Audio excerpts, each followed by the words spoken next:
നിങ്ങൾ എന്തുകൊണ്ടാണറിയോ ജീവിതത്തിൽ തോറ്റുപോകുന്നത്? നിങ്ങൾക്ക് ഒന്നിനെയും നേരിടാൻ സ്വന്തമായിട്ടൊരു ചങ്കുറപ്പില്ല, ഒരു വിൽ പവറില്ല. അതുകൊണ്ടാണ് നിങ്ങൾ എന്നും ജീവിതത്തിൽ തോറ്റുപോകുന്നത്. ഞാൻ പറയുന്നത് ഈ SC STകളുടെ കാര്യങ്ങളാണ് പറയുന്നത്. ഒരു SC STക്ക് സ്വന്തമായിട്ടുള്ളൊരു തീരുമാനങ്ങളോ സ്വന്തമായിട്ടുള്ളൊരു തത്വങ്ങളോ ഇല്ല. അതിൻ്റെ അടിസ്ഥാനത്തിലാണ് ഇവർ എന്നും ഈ ജീവിതത്തിൻ്റെ അടിത്തട്ടിൽ കിടക്കുന്നത്. കാരണം ഇന്ത്യൻ ഭരണഘടന നിലവിൽ വന്നതിന് ശേഷമുള്ള SC ST ഫണ്ടുകൾ ഉപയോഗിക്കുകയാണെങ്കിൽ ഇന്ന് അവർ ശതകോടീശ്വരന്മാരാണ്. കാരണം SC STകൾക്കുള്ള അന്നത്തെ നീക്കിവെച്ച ഫണ്ടുകൾ മുതൽ അവർ വാങ്ങിയിട്ടുണ്ടെങ്കിൽ ഇന്ന് അവർ കോടീശ്വരന്മാരാണ്. ഇവർക്ക് വേണ്ടിയിട്ടല്ല ജീവിക്കുന്നത്, മറ്റുള്ള മതക്കാർക്ക് വേണ്ടിയിട്ടാണ്. ഒരു ഇസ്ലാംസ്, ഒരു ക്രിസ്ത്യാനി, ഇവർക്കൊക്കെ വേണ്ടിയിട്ടാണ് ഈ SC ST കാറ്റഗറികൾ, അതായത് 100% ഒരു 50% ജീവിക്കുന്നത് അവർക്കൊക്കെ വേണ്ടിയിട്ടാണ്. കാരണം അവർ പറയുന്നതാണ് ഇവർക്ക് വേദവാക്യങ്ങൾ. അല്ലാതെ ഇവരുടെ ആൾക്കാരാരെങ്കിലും ഒരു നല്ല കാര്യം പറഞ്ഞു കഴിഞ്ഞാൽ അപ്പോൾ പറയും, ഒരാൾ പറയും, അയ്യോ അവൻ്റെ ഒരു കൂട്ടം കേട്ടാൽ തന്നെ പ്രാന്താകും എന്നുള്ളതാണ് ആദ്യം പറയുന്നത്. എന്നാൽ ഇതേ സംസാരം തന്നെ വേറൊരു മതക്കാർ പറയുകയാണെങ്കിൽ അവർക്കത് വേദവാക്യമാണ്. കാരണം അവർക്ക് വേണ്ടിയിട്ട് അവർ സ്വന്തം ജീവിതം വരെ ഒഴിഞ്ഞു കൊടുക്കും. നോക്കൂ, കൂടുതലും ഈ കടങ്ങൾ ഉള്ളത് ആർക്കാണെന്നറിയാം?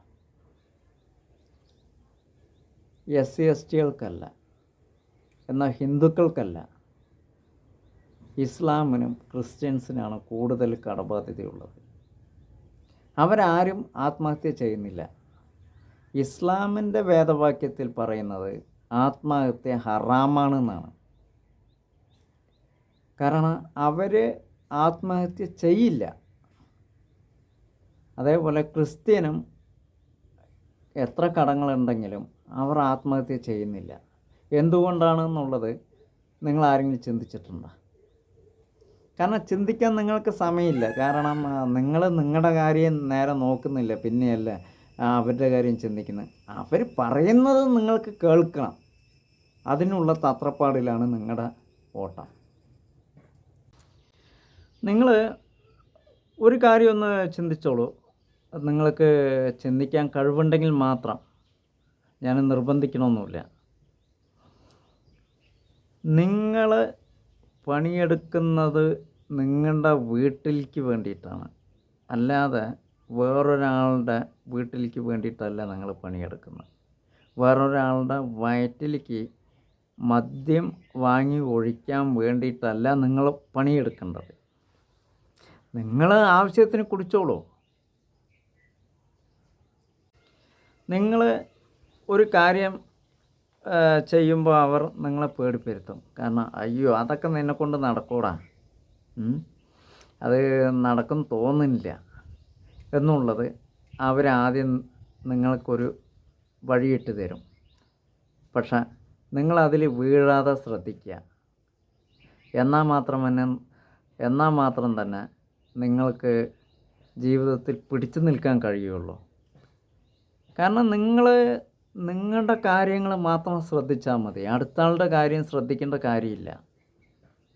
കാരണം സുഹൃത്തുക്കൾ പല വിഭാഗങ്ങളിൽ നിന്നുണ്ടാവും. നമ്മൾ അവരെ കാണുമ്പോൾ തലയാട്ട് പോവുക. നമ്മുടെ കാര്യങ്ങൾ എന്താണ് എന്നുള്ളത് അവരുടെ അടുത്ത് നമുക്ക് പറയേണ്ട കാര്യമില്ല. പിന്നെ ഇതേ നമ്മുടെ ഈ SC STകൾ അവരുടെ കൂടെ കൂടിയിട്ട് SC STകളിനെ തന്നെ കുറ്റം പറയുന്ന വിഭാഗങ്ങളുണ്ട്. കാരണം അവരെ എല്ലാം നമ്മൾ ആദ്യം അടിച്ചോടിക്കണം. കാരണം ഈ സ്വന്തം പല്ലി കുത്തിയിട്ട് ആരാനെ നാറ്റിക്കുന്ന സ്വഭാവം ആദ്യം നിർത്തിയ പകുതി SC ST-കളും രക്ഷപ്പെടും. ഏത് പ്രതിസന്ധിയിലും അവർക്ക് പിടിച്ചു നിൽക്കാൻ കഴിയും. കാരണം നിങ്ങൾ ഏത് പ്രതിസന്ധിയാണെങ്കിലും അതിനെ നേരിടാൻ തയ്യാറായിരിക്കണം. കാരണം ജീവനുണ്ടെങ്കിൽ മരണം ഒരു ദിവസം ഉറപ്പാണ്. അത് എങ്ങനെ മരിക്കണോ എന്നുള്ളത് പോലും നമുക്ക് നിശ്ചയിക്കാൻ കഴിയില്ല. അപ്പോൾ നിങ്ങൾ മരണം എന്തായാലും നിങ്ങളുടെ പെടനയിൽ തന്നെ ഇരിക്കുന്നുണ്ട്. ഏത് സമയത്തും സംഭവിക്കാം. അതിന് വയസ്സാകണമെന്നൊന്നുമില്ല. അപ്പോൾ ആ മരണം വരുന്നത് വരെ നിങ്ങൾ ജീവനോടെ പൊരുതുക. ആർക്ക് വേണ്ടിയിട്ട്? അവരവരുടെ കുടുംബത്തിന് വേണ്ടിയിട്ട് പൊരുതുക. അല്ലാതെ മറ്റുള്ള വിഭാഗങ്ങൾക്ക് വേണ്ടിയിട്ട് നിങ്ങൾ സ്വന്തം പല്ലി കുത്തിയിട്ട് നാറ്റിക്കാൻ നിന്ന് കഴിഞ്ഞാൽ ആ നാറ്റം തന്നെ ബാക്കി ഉണ്ടാവുള്ളൂ. നിങ്ങൾ ചിലപ്പോൾ ഒരു കുപ്പി വിഷത്തിലോ ഒരു കയറിലോ നിങ്ങളുടെ ജീവിതം അവസാനിപ്പിക്കും. പിന്നീട് ആ നാറ്റം നിങ്ങൾക്ക് മാറില്ല. പക്ഷെ നിങ്ങളുടെ പിന്നാലെ ഈ എത്തിൽക്കണ്ണി പോലെ പറ്റി നിൽക്കുന്ന ആൾക്കാരൊന്നും അവർക്കൊരിക്കലും ഒന്നും സംഭവിക്കില്ല. കാരണം ഇത്തിൽക്കണ്ണീൻ്റെ സ്വഭാവം എങ്ങനെയെന്ന് വെച്ചാൽ, ഒരു മരത്തിൽ ഇത്തിൽക്കണ്ണി കയറിയാൽ ആ മരത്തിനെ നശിപ്പിച്ചിട്ടേ ഇത്തിൽക്കണ്ണി പോവുള്ളൂ. അല്ലാതെ ഇത്തിൽക്കണ്ണീനെ കൊണ്ട് ആ മരത്തിനെ നോക്കൂ. ഇത്തിൽക്കണ്ണിയുടെ സ്വഭാവം എങ്ങനെയെന്ന് ചില ആൾക്കാർക്കെങ്കിലും അറിയുകയാണെങ്കിൽ, അറിയാത്തവർക്ക് ഞാൻ പറഞ്ഞു തരണം. ഒരു മരത്തിൽ ഇത്തിൽക്കണ്ണി കയറിയാൽ അതിൻ്റെ ചോരയും നീരും ഊറ്റിയെടുത്ത് ആ മരത്തിനെ നശിപ്പിച്ചിട്ട് ഇത്തിൽക്കണ്ണി പോവുള്ളൂ. അപ്പോൾ ആ ഇത്തിൽക്കണ്ണികളിനെ ആദ്യം നമ്മൾ നശിപ്പിക്കാനുള്ള ശ്രമം തുടങ്ങണം. അത് വരുമ്പോൾ തന്നെ നമ്മളതിന് വരാതിരിക്കാനുള്ള മരുന്നൊഴിക്കണം. അതാണ് ആദ്യം ശ്രദ്ധിക്കേണ്ടത്. അല്ലാതെ അത് വരുമ്പോൾ നിങ്ങൾ ആദ്യം ഈ സഹതാപക്കാരെ ആദ്യം അകറ്റി നിർത്തണം. അതേപോലെ ഈ ഇല്ലായ്മകളും വല്ലായ്മകളും പറയുന്ന ആൾക്കാരെ നിങ്ങളുടെ ജീവിതത്തിൽ ഒരിക്കലും നിങ്ങൾ അടുപ്പിക്കരുത്. ഈ സഹതാപം പറയുന്നവരൊന്നും നമ്മുടെ ഒരു കഷ്ടകാലത്തിൽ അവർ പങ്കുചേരാൻ വരുന്ന ആൾക്കാരല്ല. കാരണം നമ്മുടെ കഷ്ടകാലം അവർ കേട്ടിട്ട് വെളിയിൽ പറയാൻ വേണ്ടി ആസ്വദിക്കുന്ന വ്യക്തികളാണ് ഈ സഹതാപം പറയുന്ന ആൾക്കാർ. അല്ലാതെ അവർക്ക് ഇത് കേട്ടിട്ട്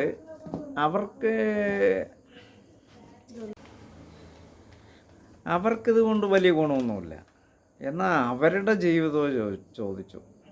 കാരണം നമ്മളെയും വെച്ച് മഹാമോശമായിരിക്കും. എന്നിരുന്നാലും അവർ എന്താ പറയുക, അടുത്ത ആൾക്കാരുടെ കാര്യങ്ങൾ അന്വേഷിക്കലും അവിടെ എന്താ നടക്കുന്നത്, ഇവിടെ എന്താ നടക്കുന്നത് എന്നൊക്കെ എത്തി നോക്കലാണ് ഈ പ്രധാന മെയിൻ കാരണം. ഈ കാര്യങ്ങളൊക്കെ മാക്സിമം 100% നിങ്ങൾ ഒഴിവാക്കിയാൽ തന്നെ നിങ്ങളുടെ പല ബുദ്ധിമുട്ടുകളും, അതായത് നിങ്ങൾക്ക് വേണ്ടിയിട്ട്, നിങ്ങളുടെ കുടുംബത്തിന് വേണ്ടിയിട്ട് ജീവിക്കാൻ ആദ്യം പഠിക്കുക. എന്നിട്ട് അടുത്ത ആളുടെ ജീവിതത്തിനെ കുറിച്ച് നിങ്ങൾ ചിന്തിക്കുക. എന്നാൽ തന്നെ 100% നിങ്ങൾ കറക്റ്റായി. ഇത് പിന്നെ ഈ ഞാൻ പറയുന്നത്, പണ്ട് പരശുരാമൻ മഴവെറിഞ്ഞിട്ടാണ് കേരളം ഉണ്ടായി എന്നൊക്കെ പറയണത് കേട്ടിട്ടുണ്ട്. പക്ഷെ ആരും മഴവും കോടാലിയും കയക്കോട്ടും പിച്ചാത്തിയൊന്നും എറിഞ്ഞിട്ടൊന്നുമല്ല കേരളം ഉണ്ടായത്. ഈ ഭൂമി ഉണ്ടായത് ശാസ്ത്ര സത്യങ്ങൾ. ഇന്ന് യുഗം 2024. 1990 കാലഘട്ടത്തിൽ ജീവിക്കാതെ നിങ്ങൾ 2024ക്ക് തിരിച്ചു വരണം എന്നാണ് എൻ്റെ ഒരു അഭ്യർത്ഥന. നിങ്ങൾ വന്നാൽ നിങ്ങളുടെ വീട്ടിലേക്ക് ഗുണം, എനിക്ക് ഗുണമൊന്നുമില്ല. വന്നില്ലെങ്കിൽ എനിക്ക് പ്രശ്നമൊന്നുമില്ല.